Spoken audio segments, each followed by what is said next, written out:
Okay, we're good to start. Everybody ready? Yeah, take it away, Chris. Awesome. Awesome. Well, thank you everyone for joining us. This is obviously a very fun and casual event for us. It's something we haven't done before with beer, so I'm very excited for Jordan to get his turn. We've done wine. Obviously, that's a little bit more, everybody's a little bit more buttoned up. This one we're going to have a lot of fun with. So, really glad everybody could join us. Like they were making fun of me, I was only supposed to spend 1 minute doing intros, but to be fair, we were messing with Zoom. So, I'll take 1.5 minutes right now just to introduce all of us. For 20 minutes, the rest of the team that I brought with me, who you'll meet in a moment, are just going to chat about Alteryx and the practice that we have internally. And we thought it would be really cool for everybody just to see, how we, as a consulting firm who kind of get the hardest problems thrown at us on a daily basis, how we use a tool like this. And maybe we can inspire you to explore some more functionality that you haven't seen before. Then we'll have the fun part. I don't know how we're going to get through four tall boys and go on with the rest of our day, but challenge accepted. And then we'll answer some questions that might be very interesting. But hey, I'm up for it. Newcomp, for those of you who don't know, I think everybody here is pretty familiar with Newcomp. If you don't work with us already, this is very Alteryx focused story. So for us, Alteryx has been a part of our world for a couple of years now. We rocketed to the top of the partner ecosystem, which is just a testament to how powerful the platform is. We've got a whole team of data engineers and scientists, a couple of who you will meet today. We win awards from Alteryx. That makes us look good, but really it's our secret weapon to doing what we do. And so, Newcomp as an organization has a couple of practices. We're really, really focused on analytics. We don't do custom software development or anything like that. We are an analytics and data company, whether that is AI and machine learning, very advanced, computer science, math-based things that we are doing, whether it is the data pipeline building that we're doing as part of our data engineering practice, or visualizing data, looking for patterns and trying to show people, see and understand data that, things that wouldn't be obvious when just looking at it in rows and columns. And all of this happens on the cloud. So, obviously we have to be very, very cloud minded as well. There you go. World's fastest intro. With me on the Newcomp side today, you will meet Jordan, who leads our data solution engineering team. So, and Todd Martin, one of our senior data engineers. Kind of both of these guys came from a world where they used Alteryx inside of a company as part of a department, and now they joined Newcomp so that they can do that for a number of different companies, which is really cool. If you want to hear our story really raw, there's a video. Yes, that's me. I think this was recorded in Nashville at the Alteryx conference a couple of years ago. But this is just me kind of explaining how we got into Alteryx. It was, like I said, our secret weapon. And, it's no surprise that it is the secret weapon of big four consulting firms out there as well. So, if you come in to do a merger or an acquisition, or you're re-engineering something happening in a finance department and you're PwC, you're coming in with Alteryx. That's your tool in your tool bag, just like an electrician would come with all of their tools, right? So Alteryx is kind of that core thing that you have in your tool bag to go solve data problems. So this is me explaining, used to be our secret weapon. At some point we decided, all right, we'll tell everybody, we'll join Alteryx as an official partner.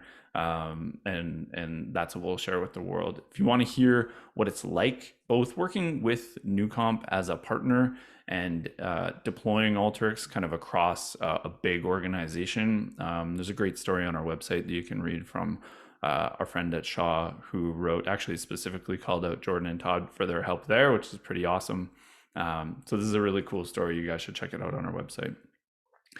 For today, the three of us are going to go through three different topics. So we said, okay, what are a couple of things that we could share with everybody that would allow them to understand how to extend their use of Alteryx. We all know Alteryx does, basic joins and, sourcing data and running workflows. But what are some things that people might not tap into on a regular basis that we do? So Jordan and Todd and I, for the next couple of minutes, we're going to go through each of these boxes, just talk about our world, what we think is really important, and maybe inspire you to take some of it on. Okay, so guys, why don't we start with spatial? I think this is I'll call it untapped, especially in our client base. We've seen some examples, but I think it's untapped to the potential that it could be. So inside the spatial world, inside of Alteryx, maybe the first, and to everybody, we're kind of going to do this as a panel or a Q&A, but um, guys, maybe, what are the most important things inside of the spatial capabilities of Alteryx that you just couldn't do your job without? I mean, for me, as simple as it is, like taking latitudes and longitude and creating geospatial points in no way, shape, or form. Was I ever a GIS analyst in the past? So being able to just transform like floating points into points, lines, polygons, shapes. Uh, yeah, I wouldn't be able to do 99% of what we do with spatial without that. I agree, and this tool specifically, if people are going to go try it out, the Create Points tool is probably a good place to start. Hey, It's a fantastic point. ha, see what you did there. Maybe just give everybody an example. Maybe it's hard to visualize like what a spatial project looks like inside of Alteryx. So Jordan, do you have an example? Yeah. So recently we came across a couple different data sets of every Tim Hortons and Starbucks within Ontario. So we wanted to see kind of how many of those Starbuckses don't have a Tim Hortons within 5 kilometers of them. So we went through quite a large spatial analysis and created trade areas for everybody. And we found kind of four that outlie everywhere else in the GTA. So if you want to Hmm. open a Starbucks, we have the down low of where you should probably place those. But then we're also able to do things like, find the nearest Tim Hortons and measure that distance and give best routes to it and everything like that. Yeah, I think it's really important if you're looking at trade areas and not cannibalizing your own business, and then B, like competitors in the same circle. That trade area analysis is really cool. So Jordan probably has some sample workflows if you're interested in this that we can send over after. I guess just coming down the pipe in the spatial world, Jordan, what's most important? What should people keep an eye out for? I mean, one of the most important things is that your data is accurate, right? That roads are accurate. That, here in Calgary, construction never stops, except for the Yeah, winter when it stops right. entirely. And So Eglinton in Toronto. So everybody's got their construction street. so things like releasing TomTom data sets that are updated kind of quarterly to find out best routes. Maybe there's a new road that people can take that shortens drive times, or off peak hours times and things like that. Alteryx is fantastic at releasing those kinds of data sets. And yeah, you can absolutely find out much more accurate spatial statistics, right? Maybe a road isn't quite the same as a crow flies. So Yeah, I've seen some of these maps that it generates, and it's crazy just to calculate like the traffic, and yeah, that I think people should definitely try it. yeah, ArcGIS, look out. That's right, they're coming. Our next topic is text mining. I think the wording people are probably very familiar with, but maybe it's something that gets talked about and not done so often. So I guess same sort of questions when it comes to text mining. Inside of Alteryx, what are the tools that are essential to doing this? Yeah, again, when it comes to text mining, it used to be a crazy thing. I used to write Python scripts and all kinds of stuff to do Vader analysis, and Alteryx has actually released those type of tools now. So you can actually plug what used to be giant macros in with a drop of a tool, select a couple different fields. What do you want to analyze? And away you go, and you can generate some really great statistical approaches to data. That's super cool. Yeah, and I see some of the labeling and scores here. So this is probably what people could expect as an output, right? Of like a Vader model. Exactly, yeah. And I mean, as Cool. well as positive or negative, it'll give you that sentiment as well. But if you really want to dive into it, it'll give you exactly end scores and things like that. So cool. So cool. This slide I could spend an hour on, but I promise 20 minutes. So but yes, this is something people should definitely look into. We do text mining projects on a regular basis, Jordan. Maybe help people understand what that looks like in the real world. Yeah, I mean, the example I think about all the time is engagement surveys or satisfaction surveys. I'm sure we've all done an engagement survey or something like that, and what can we generate from that. We hope somebody looks at it and makes a decision based on that. But Alteryx gives a really easy way of driving into those different ways of looking at it and comparing how people talk. It's kind of an abstract concept, but from those you're able to pull out keywords of positive or negative sentiments and generate something like a word cloud like they're showing there, or anything like that. So super powerful. Cool. Yeah. Or output it to the BI tool of your choice, right? Exactly. Yeah, that's pretty cool. Might not be easy, might not be obvious how to get started with text mining. So what would be cool is to unstick everybody. So what's the best way for people if they want to try this and they're saying, yeah, I have a bunch of text that I want to run a sentiment analysis on. What's the best way to get started? Yeah. So, I mean, as always, kind of going to the Alteryx website is definitely the best way. I believe we have a link that we can post there that is a link to the intelligence suite. And that'll actually, you can download it, install it into Alteryx, and that'll give you a bunch of different examples that you can run right inside of Alteryx. So you can take the input data and replace the survey of your choice, and it'll guide you through how to do something like a sentiment or generate a word cloud. And the starter kit, like you said, it comes with examples and workflows already, right? So people don't have to start from scratch. Exactly, on a multitude of different things in the intelligence suite. So there's even more than just text mining in there. I think part of that is machine learning too. So we'll go, I think Todd's going to jump in on machine learning next. So that's a third topic we want to talk about. I think with machine learning, it's more like understanding when it's appropriate. So Todd, maybe that's a good place to start, is just in real life. When should you actually use machine learning? What's the most appropriate applications for it?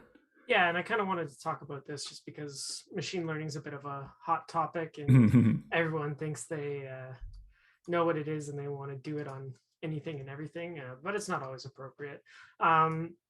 So maybe we should start generally speaking on what is machine learning, and I'll try and keep it as light as possible, terminology-wise. So, oh, sorry, there's a cat jumping in front of me.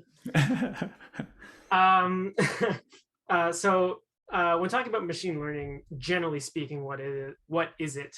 Machine learning is the development of algorithms that can improve automatically through historical data without being programmed to do so.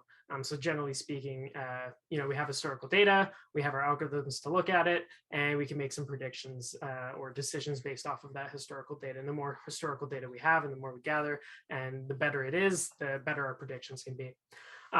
So when looking at when we should be using machine learning, we have to ask ourselves a couple questions rather.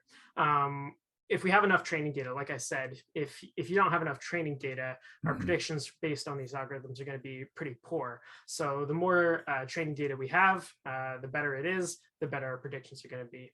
And like I said, the data should be clean, which thankfully Alteryx can help easily do with any of its tools.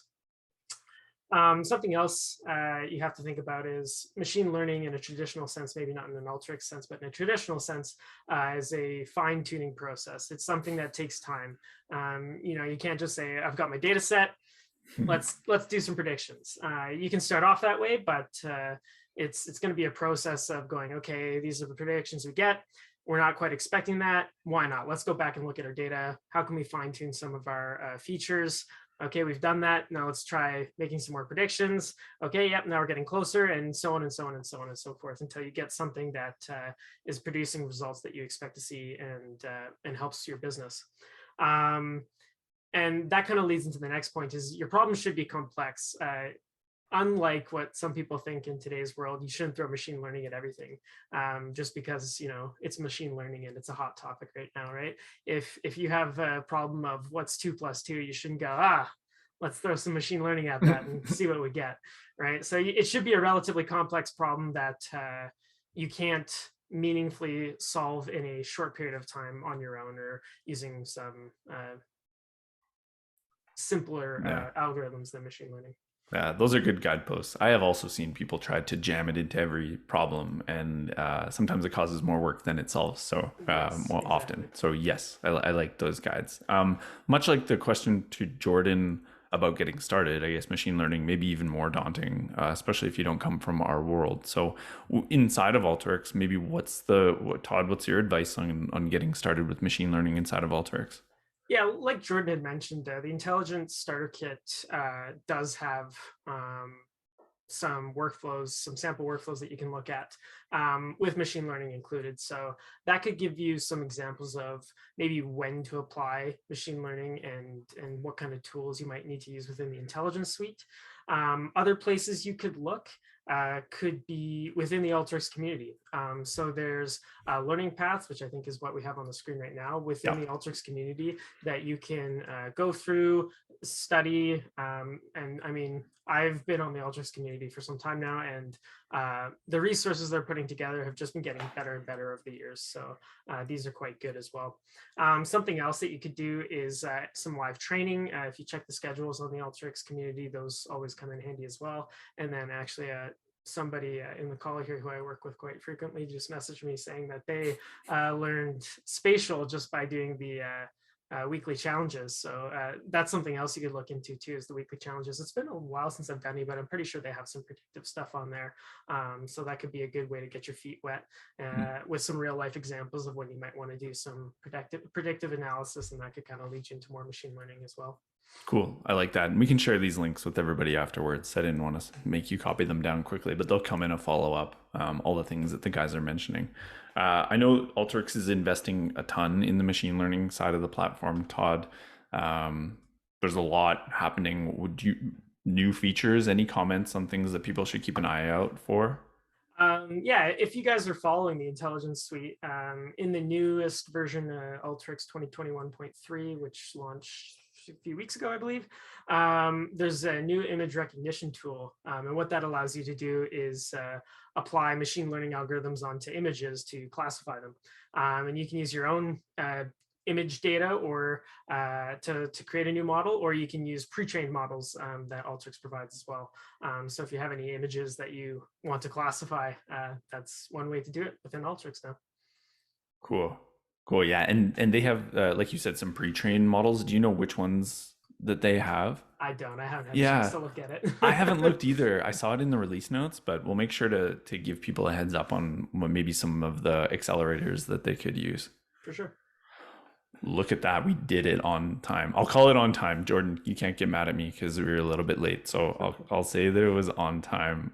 But yes, with that, I will hand it over to Jordan. He can do the fancy intro of himself, but we'll go on mute and you guys enjoy the tasting. Okay, so Jordan, over to you. Thank you so much, Chris, and the whole team. That was really interesting. I kind of came up with a fun thing. I don't know whether it's possible for you to generate this while we're doing the tasting. Maybe there's somebody in the background is not having beers and wants to put this together. But I think it would be really fun to actually analyze the beers and see at the end what preferences were. Is that something that the program can do? Totally. I think it would be really, it's more like the attributes. So all of these attributes of a beer, and then we could say, yeah, maybe your recommended beer is you would like this one as well. So that's a great application. We actually did that at our wine tasting event. Oh, really? What's based on like what notes are your preferences? What wines would appeal to you? Like a top 5 wines that would appeal to you? Yeah, I love it. I love it because some people enjoy bitterness, so maybe that's a parameter, sweetness, dryness. There you go. Etc. Well, anyway, I maybe just as I don't know whether it's got voice to text or I'm a total Luddite, so maybe as I speak, these parameters get put in, and at the end we can kind of analyze it. I think that would be absolutely very enjoyable for me as someone who. Kind of like a cabbie in London, sort of memorizes a route in your head. But my analytics probably look a lot different than what the algorithms come up with. So love it. Kind of fun. All right. Well, welcome everybody to my portion of this tasting, which is much more sensory based, I suppose. And maybe in the future, robots and computer learning will understand sensory inputs, outputs, etc. But at this point, we're sort of on our own. My name is Jordan. I'm as you can see in my name tag there, I'm a Cicerone, which means a beer sommelier.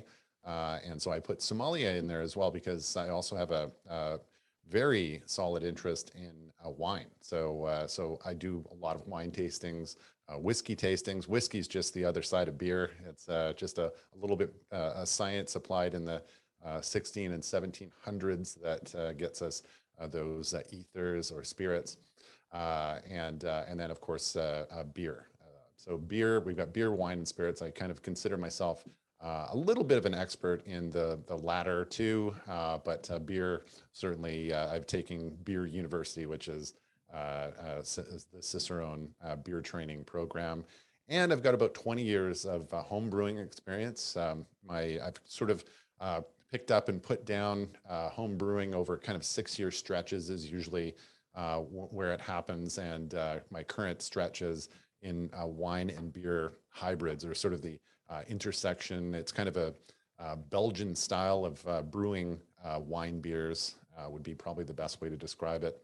So if you have an interest in barrel-aged sours, which are very, very popular right now, they started becoming popular about 6 years ago. I heard about them and I thought, how the heck can I go ahead and make these, and learn about bacteria?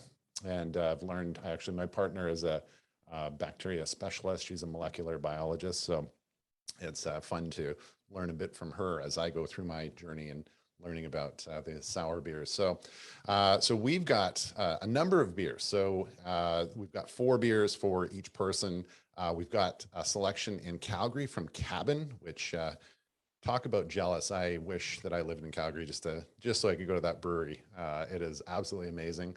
One of the newer breweries in Calgary, and you go inside and look on your left, and there's kind of these cabin seating, arrangements inside the brewery. You look to the right, you've got a canoe hanging from the roof. That's a sort of an outdoorsy chandelier kind of thing.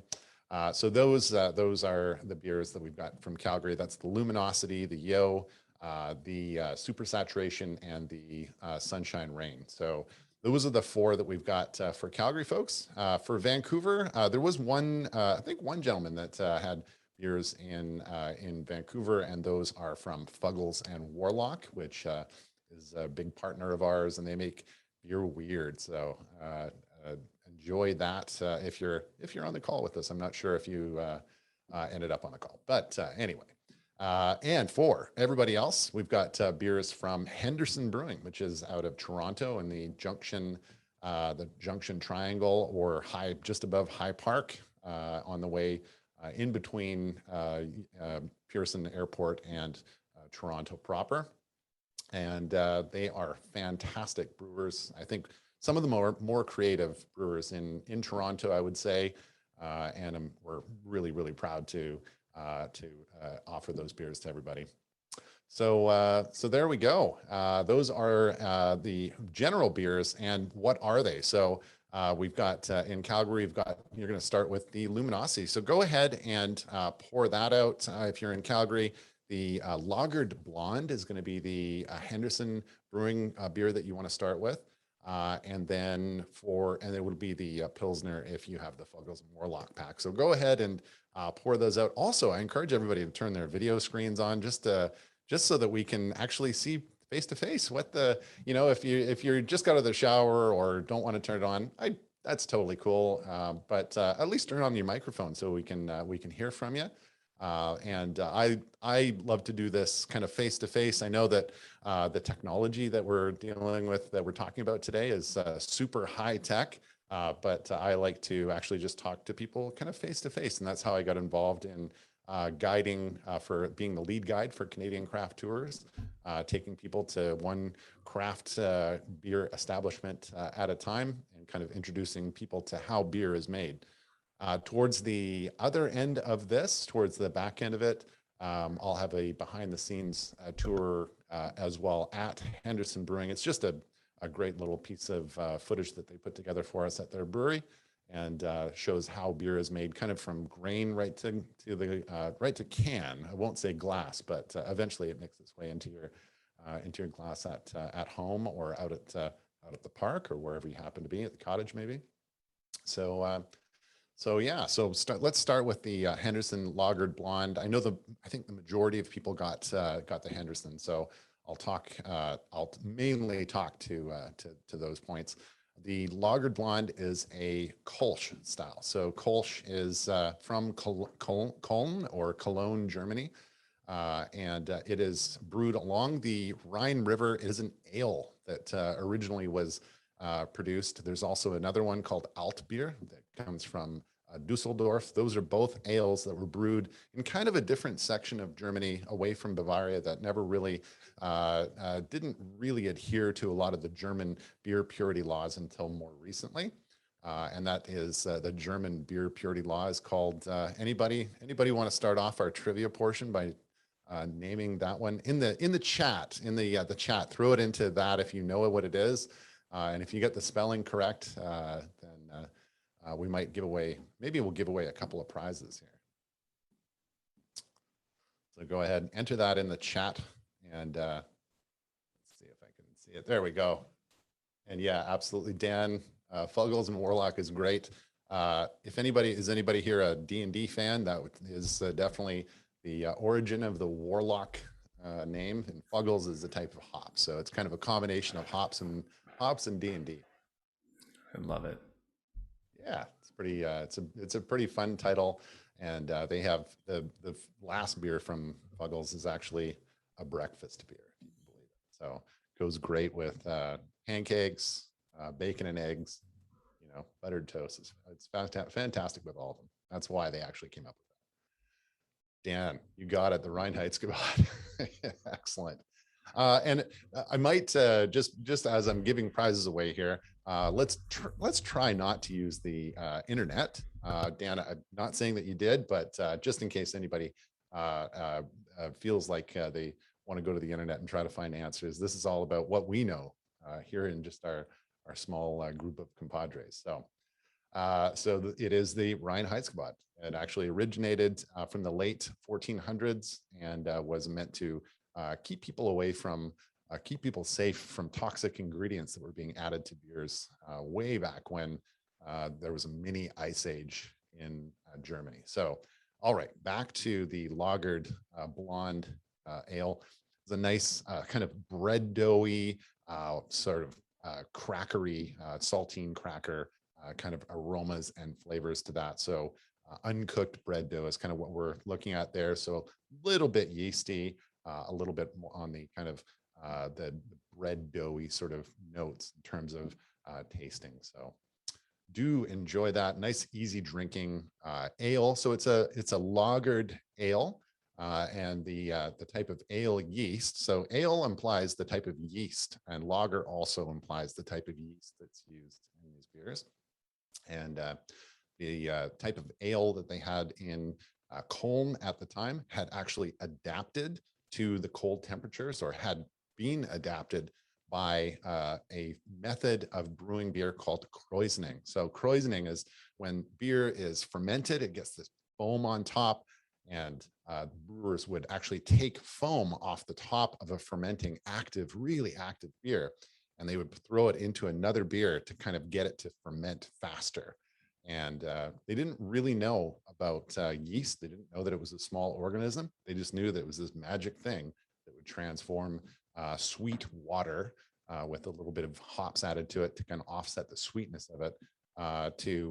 It would transform into alcohol, into a drink that was pretty, on the higher end of not poisoning you than poisoning you. Let's put it that way.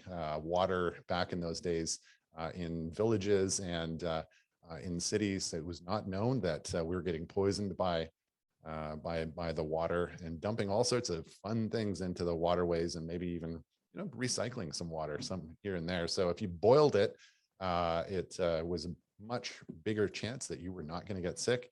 And hey, if it's in the form of beer, great, hand it to me. So that's where the story of the lagered ale comes from.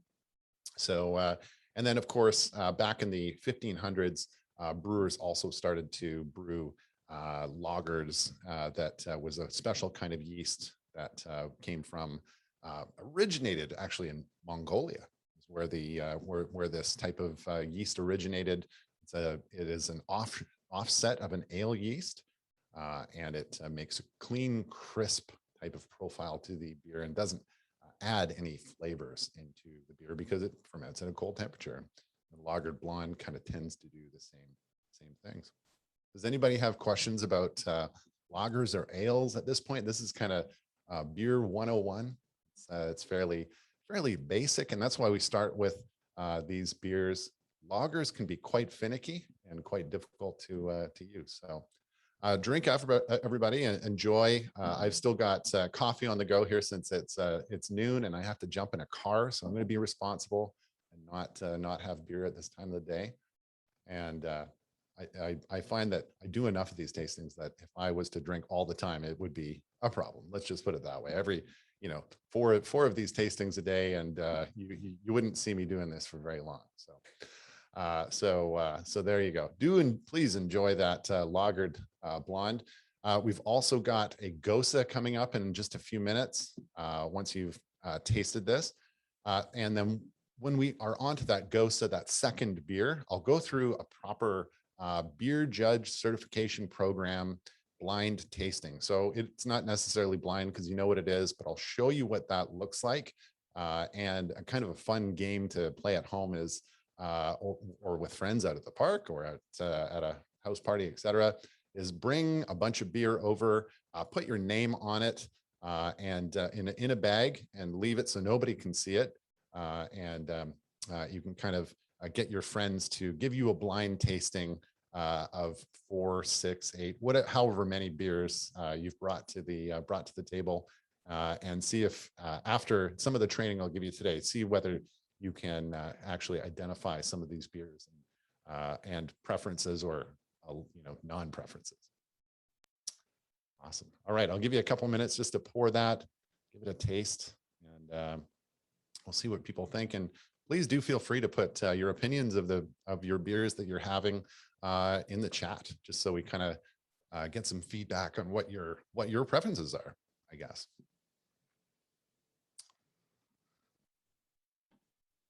Does anybody have a beer amongst the kind of packets of beer, the kits that we sent out, kind of have one that you're looking forward to trying? Nice. Yes, Jessica, having lots of lagers this summer, and the lager blonde is great. Yeah, absolutely. It's a nice, refreshing, easy drinking beer. Perfect served between 2 and 4 degrees. Oh yeah. Dan's looking forward to the amber for sure.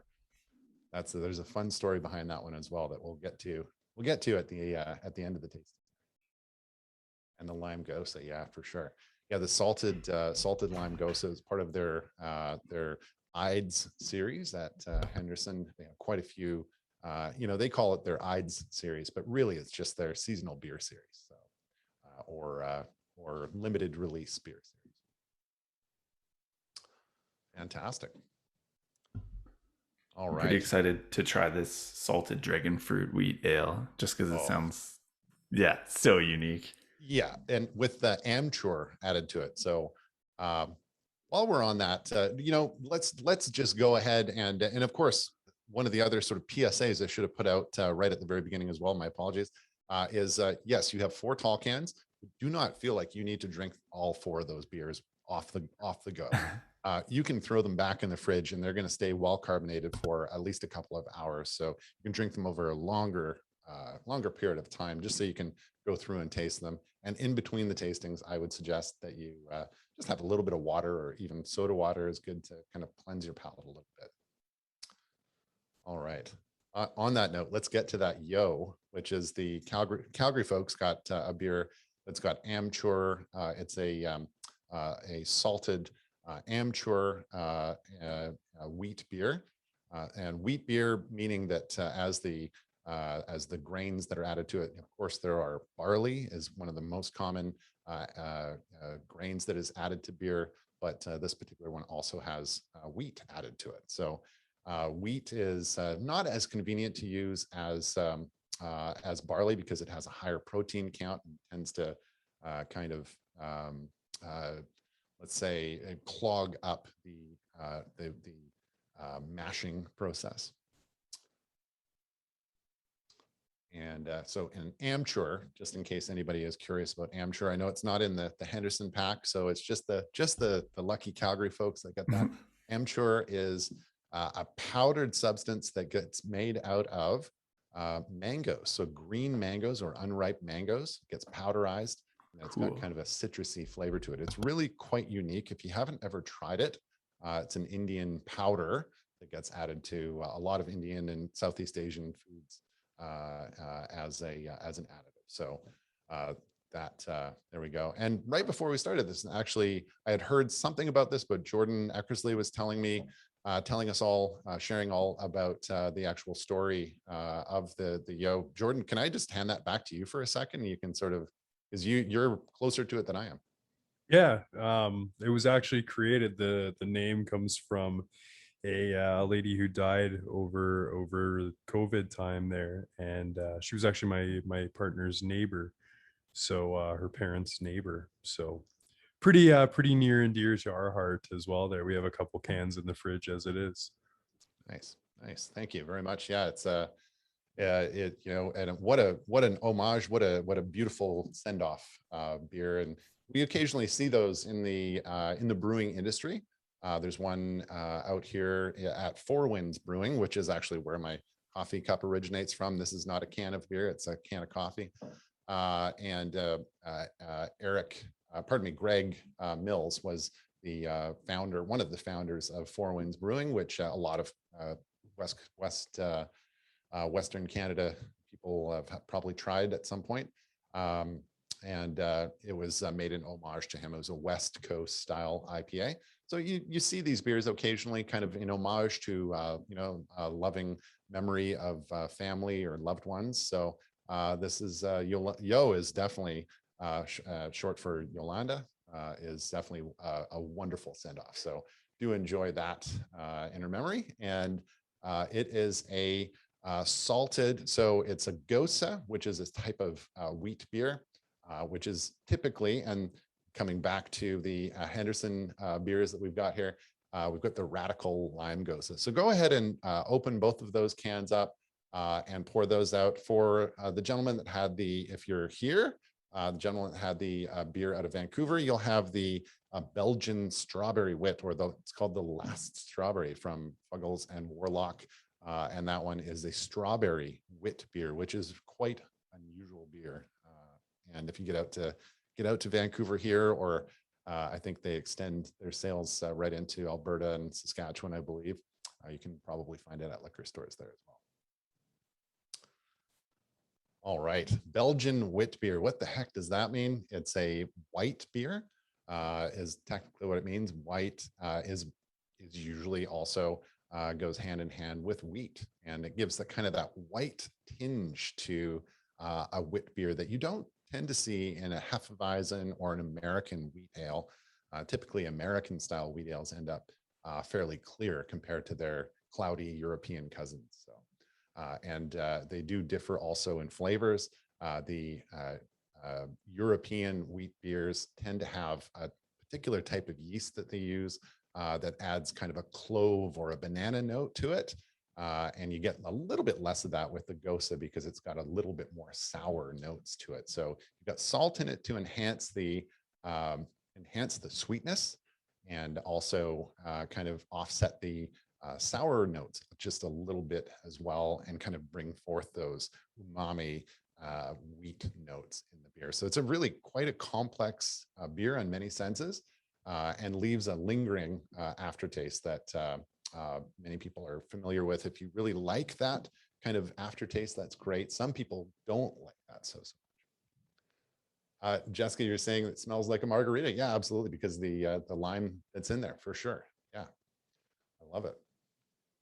All right, so let's do a proper tasting. So this is a what we call a TQ tasting glass, and this is a TQ2, TEKU. And it is a competition tasting glass.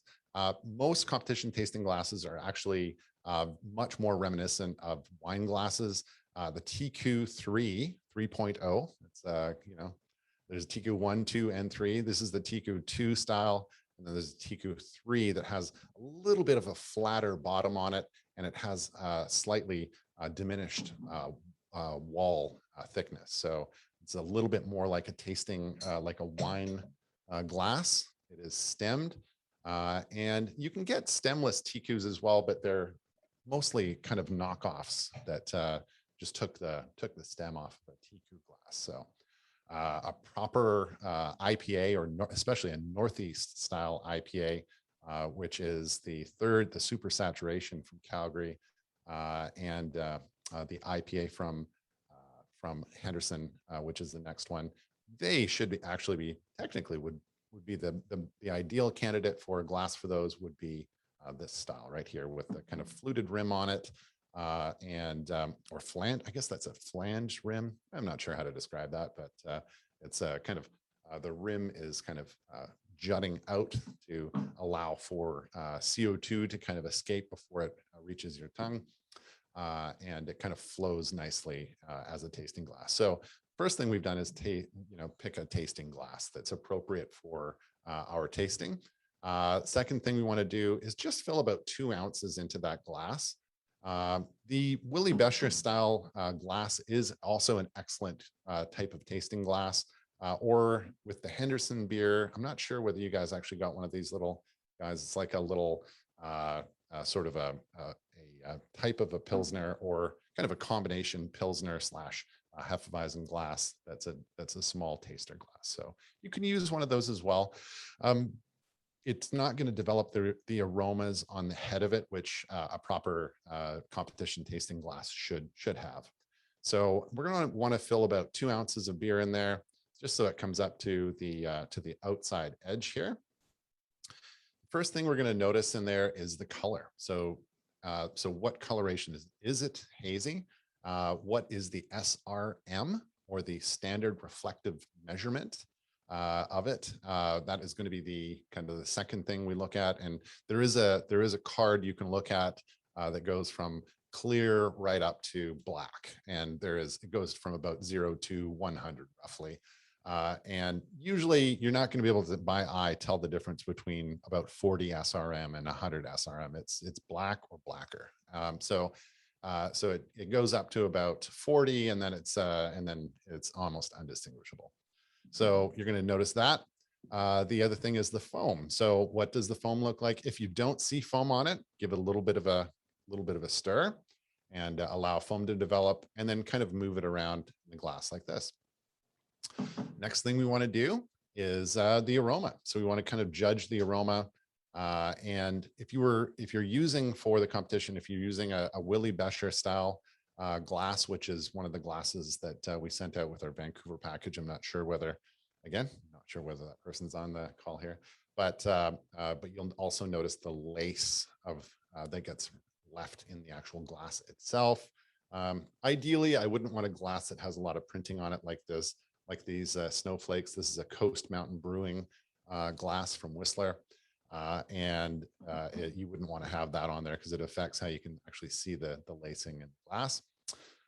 All right, moving on, the aroma. So you want to take the glass when we have the beer in it, actually put your hand on top of the glass so that you capture those aromas on the top, and then put it up to your nose and pull your hand away. Give it a good sniff, and you want to keep your mouth open as well. And what I do actually when I'm really trying to develop aromas is actually to open and close my mouth, and it does actually make a difference in terms of what you can perceive. It kind of shifts your perception just enough that it sort of enhances and detracts from what you're smelling. So you can kind of pick up certain things. There's a few different ways of actually smelling those aromas, and it seems like pretty basic. You just put it up to your nose and smell. Well, it's a little bit more complex than that, especially when you're trying to detect certain aromas.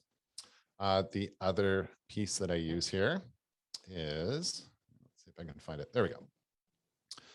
An actual tasting wheel, and it makes it a little easier sometimes to actually pick up on certain aromas. So I use this, and it is by Randy Mosher, who's a prolific beer writer for Craft Beer and Brewing magazine. He has this kind of aroma profile, tasting profile that he developed that makes it an easy win if you're either at a competition or if you're just trying to determine what the heck's going on in a beer.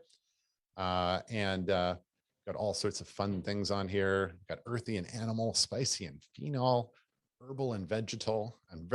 So a lot of people ask me this question, what the heck does vegetal mean as opposed to vegetable? Imagine boiled celery. That is vegetal.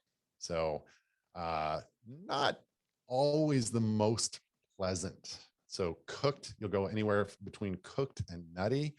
Fresh herb, dried herb, and resiny seem pretty nice, but nutty and cooked, not always the best thing, depending on what you're smelling. If you're smelling an bottle aged Belgian, triple or double or whatever it is, or a fruited lambic or what have you, you might be actually looking for those nutty and cooked aromas on there, but in most beers you're not looking for that.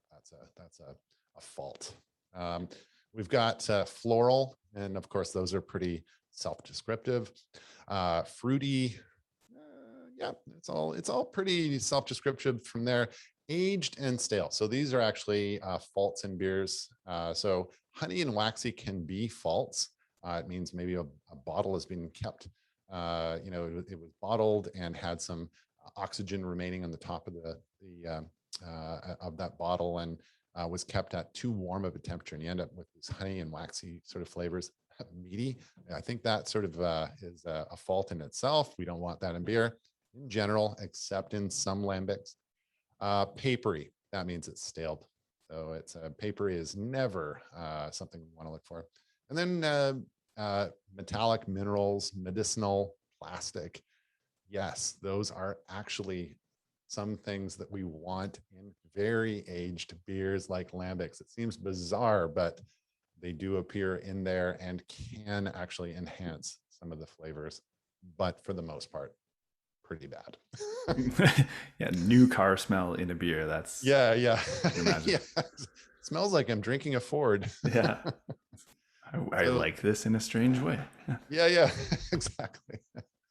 Yeah, maybe back in the dark ages, these are things that people thought, wow, that's a flavor I've never had before. I don't know. But I think we have enough inputs in our senses these days that we want clean and crisp and not a whole lot of that stuff. So there we go. So there's a wheel we can use. That tasting wheel comes out of a fantastic book that you can often find actually for sale at breweries called Tasting Beer. Really simple name. It's one of the best. It's considered the Bible. My copy of it, somewhere in the room here, has about 800 dog ears and all sorts of notes in there and sticky notes, and it's been marked up pretty good. I would never try to sell that one on Amazon, that's for sure.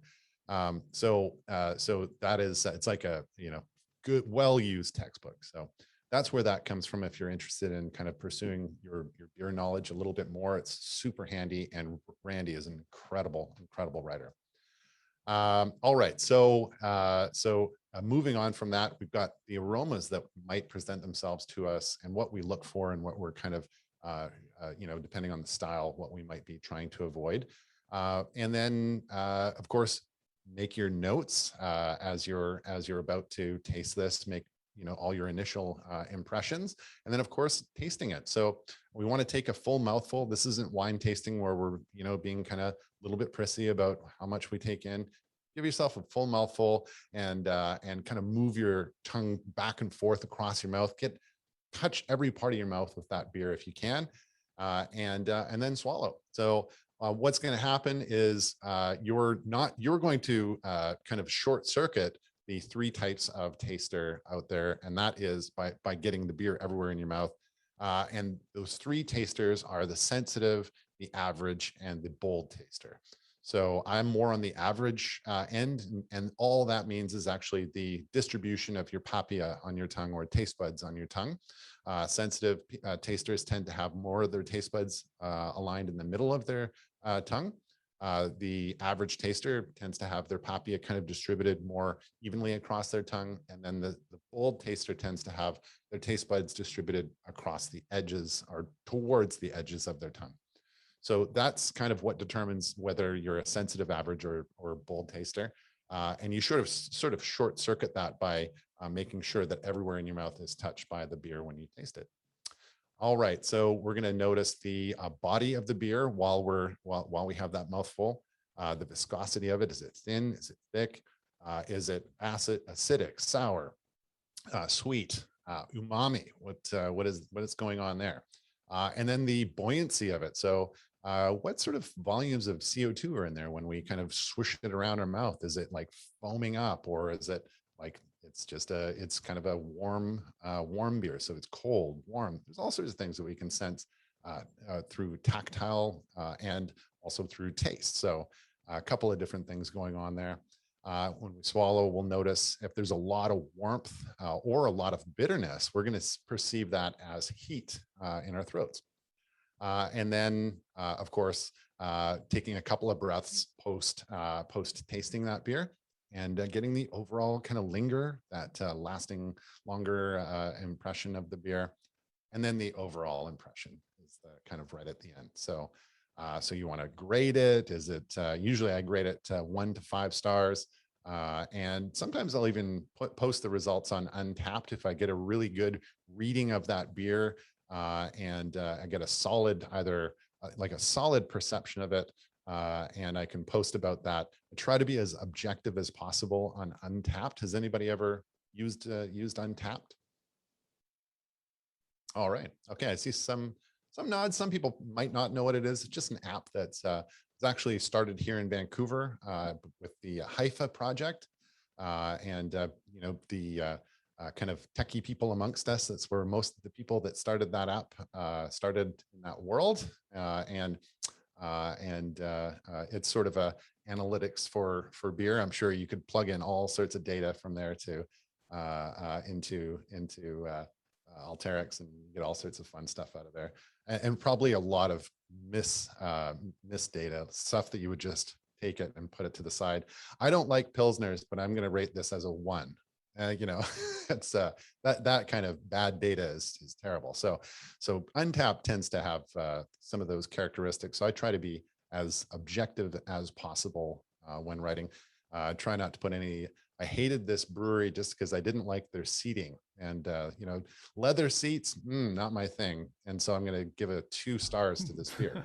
So there's all sorts of weird stuff in Untapped. So watch out when you do post to that. If you all right, so the overall impression, you kind of rated the beer. There you go. That is essentially what a beer judge would do. And of course, as a beer judge, you do need to go through some heavy duty training.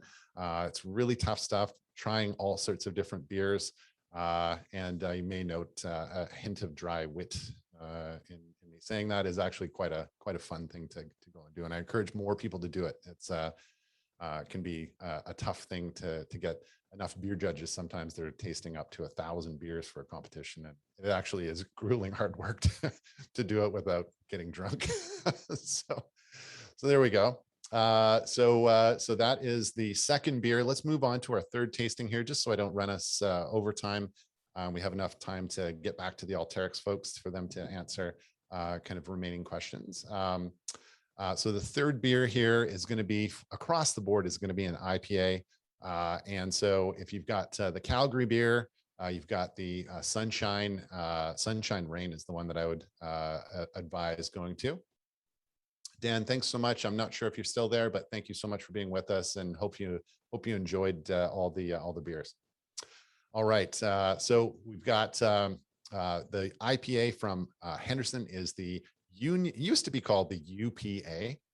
It's a little bit of a weird title for a beer. Most people know what an XPA is. It's kind of 5-6 years ago they were huge. They were like a in between a pale ale and an IPA. But the UPA is the Union Pearson Ale.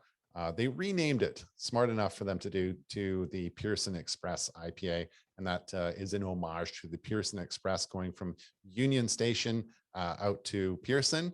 Not a lot of people are probably using that these days, except for domestic flights, but it used to come by the backyard of Henderson Brewing every 6.5 minutes.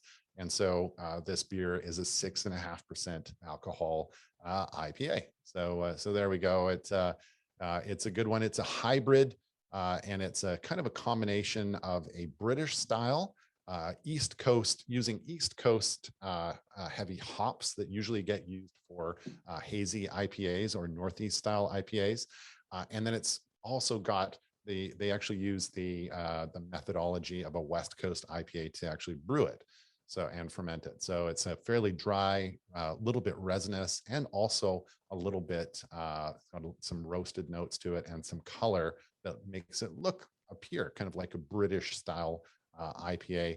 If anybody doesn't know what an IPA means, it's an India Pale Ale. There we go. And they actually were not popular in India. They were more popular in London. And then they were later in the kind of popularity of the beer described as an India style pale ale. Pale ales were popular since the early 1800s in London. All right, and then we've got the Main Street. There's one fellow that had the Fuggles pack, and that is the Naked Fox IPA. That's a West Coast style IPA that's made with New Zealand and Australian hops. Very similar, actually, to the Henderson IPA.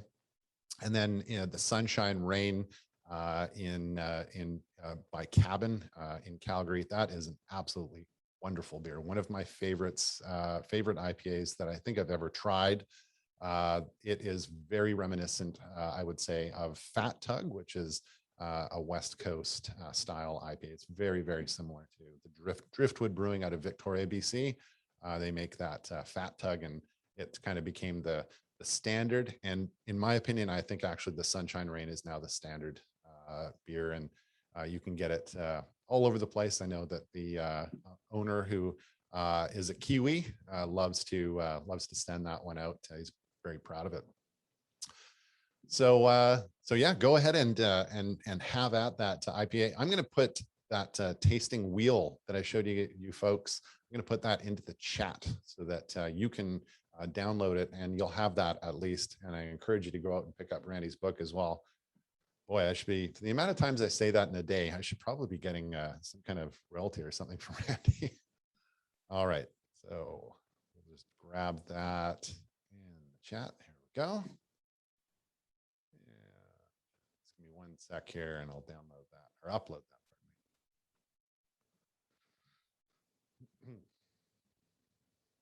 All right, why don't I hand it back to you guys just for a second while I do that, and we'll see what people are.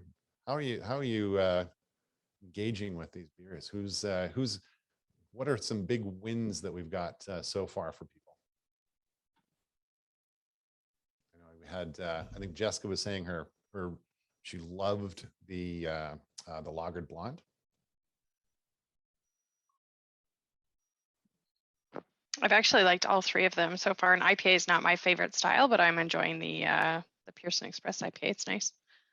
Yeah, it is. It's really it's quite a quaffable IPA. Mm-hmm. I'm the one, I don't ever rate IPAs on Untappd because I don't generally enjoy them, so I just don't rate them. But yeah. Congratulations on being an awesome person. That's great. All right. I have put that Mosher beer tasting wheel in the chat. So if you're interested and you want to kind of have that off to a corner as you're tasting this, you're like, I think I get earthy animal in this, and it's a lagered blonde. That's probably something went wrong on the way to your house with that IP or with that lagered blonde. All right, there we go. Okay, so that's the IPA. We've also, so for folks with the Calgary beer set, you notice that you've got the last one there, which is the super saturation. I put the Sunshine Rain before the super saturation because the super saturation is a hazy, and I usually try to put those towards the end because of the voluminous flavors that are involved in them, and yet the relative simplicity and easy drinking nature of them. So I kind of put those at the end. Off to it's too bad. I think Dan wanted to. He was really interested in the Henderson's Best Amber, and I'll kind of move on to. Yeah, I think we're starting to push the time a little bit here, so I'll move on to the last beer here. And don't feel pressured to finish off the IPA. I'll just start describing that last beer on our docket here. So we've got the super saturation Northeast Pale Ale. So it's not quite an India Pale Ale, just because it doesn't have quite as much hops added to the recipe. The New England style of hazy beer is a really interesting one. The Hillstead Farms in Connecticut, I think it's Hillstead Farms in Connecticut was the first one to brew that. I think 1987 or maybe it was the early 90s. But they had this hazy beer that just ended up hazy, and people started asking questions about it, and it became an incredibly popular style in the kind of late 2000s.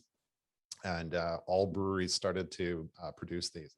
They went from hating a hazy IPA or a hazy pale ale. Absolutely everybody in every brewery you can imagine in North America went, oh man, now I have to learn how to do something I've been taught never to do, which is make a beer hazy. Cold haze is something that's an accident, and it's something that means that it hasn't, the proteins in the beer have not been filtered out adequately in it.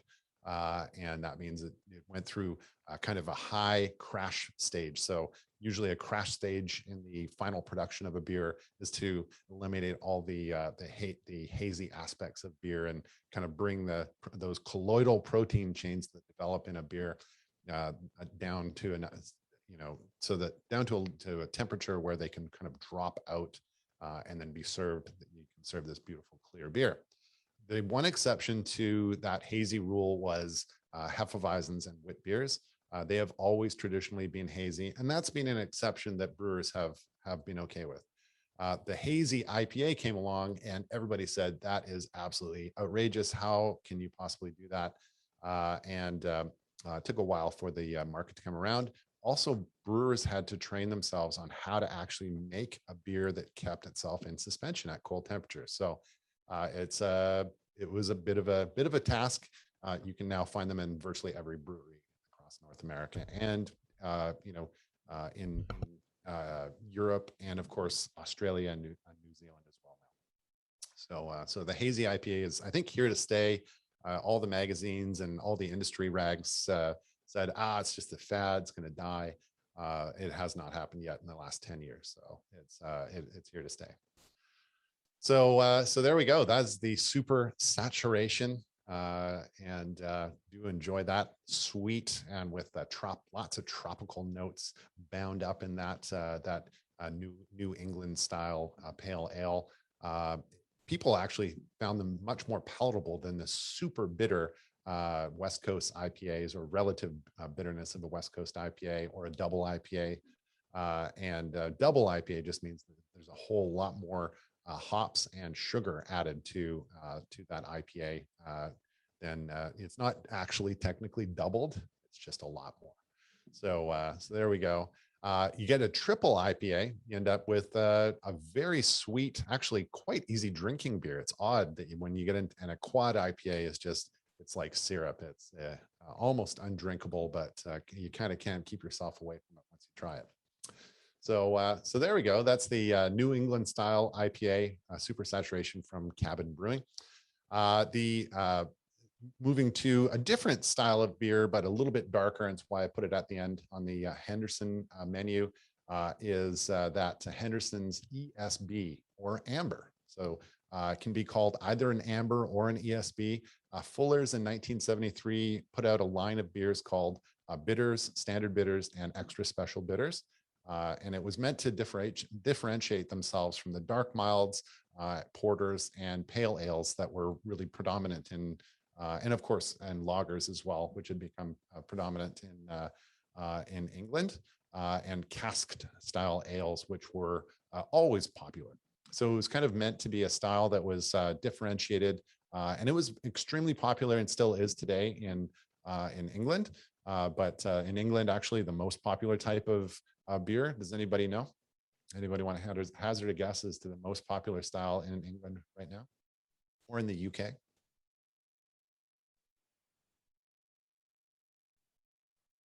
All right, so I think Dan had a beer bike seat coming to him for the answer to the next one. How about we have beer bikes in Calgary and in Vancouver.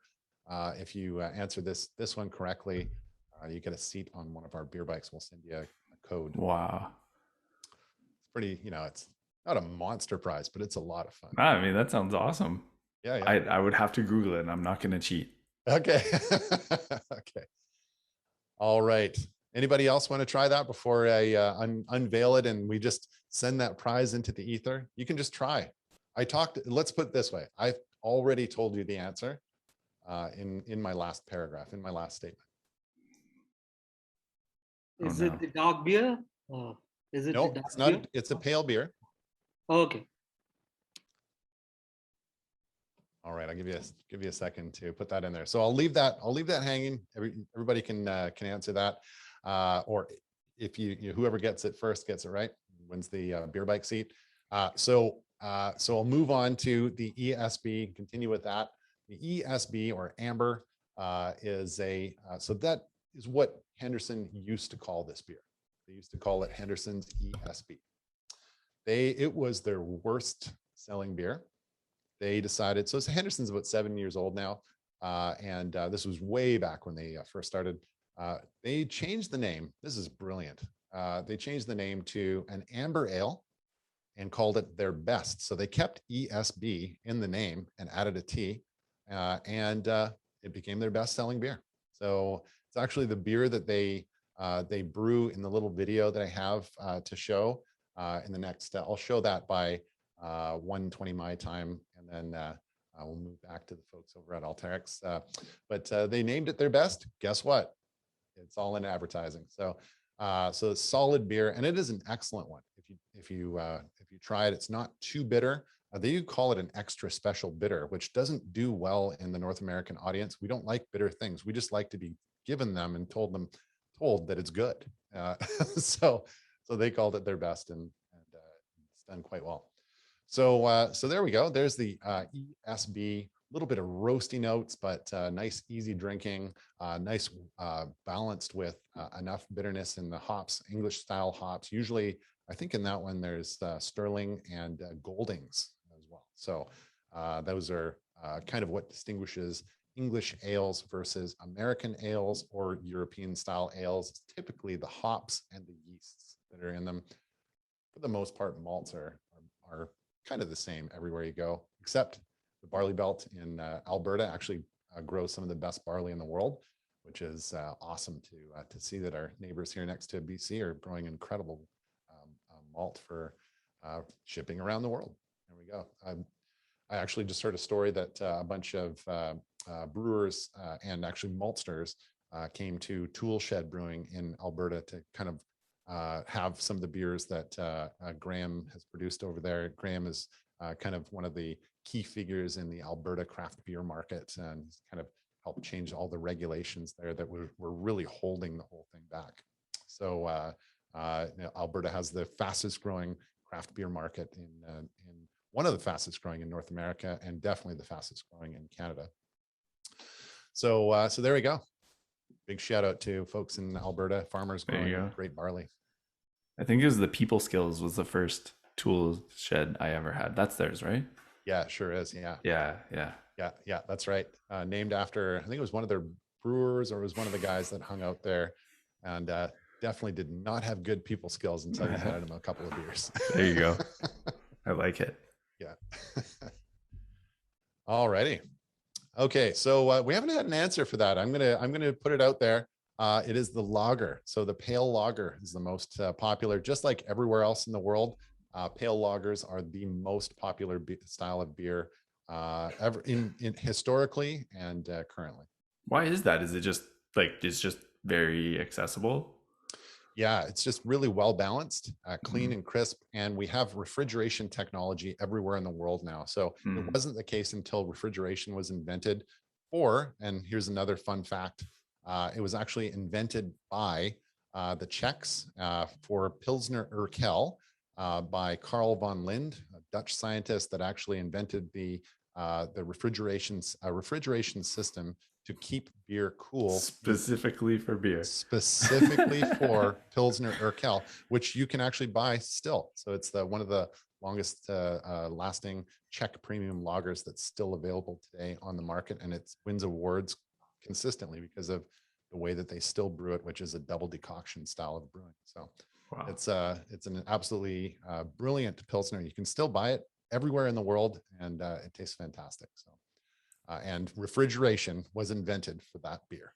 So there you go. Thank you very much, beer, for inventing refrigeration and for allowing people in countries. It's really saved a lot of beer. Essentially, saved a lot of lives in a lot of countries. Allowed medical advancements and all sorts of stuff. So that's actually pretty cool story. All right, so there is refrigeration. There's the story of the pale lager, first drunk in Pilsen in 1842. So there we go. All right, and what was the original? Oh, the answer to the question was lager beer is the most popular in England still. So there we go. Just easy drinking, well balanced, and not necessarily easy to make. It's actually a very finicky beer to make, but there we go. All right, so on to just the behind the scenes piece, and hopefully everybody's enjoyed all of the tastings that we've done today. And we'll do a little behind the scenes and then back over to the folks at Alteryx. Hopefully we have enough time, Chris, for the behind the scenes. Is that okay? Oh, yeah. Roll it. Great. All right, fantastic. All right, here we go. I'll kind of narrate through this, and hopefully everybody can hear the audio okay. It's sometimes the difficult thing to get audio through Zoom calls. Yeah. There we go. Can everybody hear the audio on that okay? No. Not coming through? Okay. So you'll just hear the sweet sounds of my voice. I think my loop back is not performing properly here, unfortunately. So we've got brewed right there, Toronto, center of the universe. I kid because we're on the West Coast. It starts on the brew deck. That is for sure. And I think it's mandatory if you're an awesome brewer to have just a ton of tattoos, which is awesome. He's got some great ones. We've got some Carapils malts that are being added to this Henderson's Best, this amber lager. These are a little bit darker. These malts are actually kilned a little bit more. And a malt, if you're curious, is actually just a bare barley grain that's been harvested and then has been water's been added to it and then dried out, and essentially kind of like a sprout. It's kilned as it gets converts starches into sugars. So we need those sugars for this process here. We've mashed. We've added hot water to those malts. They've been ground up, of course, and it's been transferred into this kettle here. And these are cryogenically powderized hops, so they get the maximum exposure to the wort, which is the product we have before it turns into beer. Is called wort, sweet, sticky, kind of syrupy liquid. And we've got a whirlpool there, and then these are grains. So this is spent grains that some of them get upcycled, get used, turned into a flour that can be used in all sorts of things. For human consumption. But for the most part, most of those grains get sent out to farms, and farm animals absolutely love seeing the spent grain trucks coming. They literally run across the field when they hear the trucks. And I've actually seen it happen. It's pretty awesome. Cool. And then so that beer is boiled for it's actually still wort, boiled for about an hour. Multiple hops additions are added to it, and then it's whirlpooled. All the sediment falls to the bottom in kind of what's called trube, and then it gets put through a plate chiller. That plate chiller reduces the temperature from about 170 degrees Fahrenheit down to about 70 degrees Fahrenheit. And once it's pumped into the fermentation vessel, yeast is added to it or pitched onto it, and that yeast goes crazy on those sugars, produces CO2 and alcohols, amongst other compounds, of course. And you saw that bucket. That bucket of water is scrubbing the CO2 from the air. If that did not get plugged into a bucket, you would end up with an extraordinary amount of CO2 in the air. So, and of course, on to canning after about 2 weeks in the fermenter and the cold crashing unit. It's going to get canned. It's all ready to go. Fun fact, Coors in Fort Collins, Colorado, their plant there, it actually wastes as much beer during this process, this canning process, than all other craft breweries produce on that day. Wow. In North America. So the amount of beer that Fort Collins, Colorado produces is staggering. It's absolutely staggering. All right, there we go. Hopefully it'll be the opposite soon, where we, Coors Banquet's okay and Budweiser's okay. And, I'm not going to completely knock those beers, but they're not as interesting as the craft beers. There's and it's becoming confusing as well. I was just talking to one of our American counterparts yesterday down in LA, and I was saying, hey, you guys ever put Elysian Brewing on any of your kits? And he said, yeah, we don't really go to them anymore because Anheuser-Busch owns them. We're like, didn't even know. There's just so many craft breweries that are getting bought out by large breweries that it's getting confusing. Oh, so they're doing that like behind the scenes and still running it as an independent brand, but just owning it. Yep. So Banded Peak, awesome brewery. The fellows that started it are all outdoors enthusiasts, just like myself. I love all the names of all their favorite mountains for their beers. Yeah. And I've actually backcountry skied with some of those guys and done some mountaineering with them, and didn't even know that they'd sold their brewery to Labatt's. The original owner is still working there as the GM, and they're still producing better beer than they ever did. And the management is much happier. There's a lot more certainty to the whole operation. It's owned by Labatt's. So they're dead to you. No more. They're not dead to me. No, not at all.